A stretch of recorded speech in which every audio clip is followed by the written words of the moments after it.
Bobo na lang yung nagloloko pa habang swerte na sa partner nila.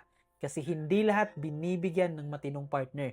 Hindi lahat nakakahanap ng tapat, present at handang sumama sa'yo kahit hindi ka pa madaling mahalin. Kaya kapag meron ka na niyan tapos nagloko ka pa, hindi ka malas, hindi ka kulang sa pagmamahal. Bobo ka lang talaga sa halaga ng nasa harap mo.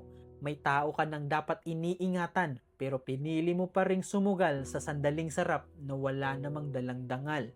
Kasi ang manloloko na swerte na sa partner niya, hindi biktima ng tukso. Basura lang talaga ang disiplina. Kasi anong kulang? May nagmamahal na, may nag-aalaga na. May totoo ng tao sa tabi mo, pero dahil mahina ka, mas pinili mo ang thrill kaysa respeto. Mas pinili mo ang libog kaysa loyalty. At huwag mong sabihin na dala lang ako.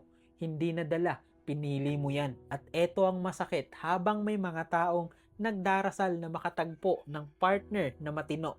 Ikaw naman, meron ka na nga, sinayang mo pa. May iba na nagmamakaawa lang na maranasan ang klase ng pagmamahal na hawak mo na. Pero ikaw, dinala mo pa sa kalokohan. Kaya huwag kang umarte na nahuli ka lang. Matagal ka nang walang utang na loob sa taong nagmamahal sa iyo ng totoo.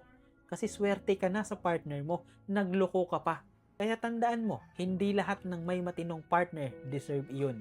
At kapag niloko mo pa ang taong dapat mong iniingatan, hindi ka astig, hindi ka decide, at lalong hindi ka lalaki o babae na may value. Isa ka lang talagang tangang tao na sinayang ang biyayang hindi lahat nabibigyan.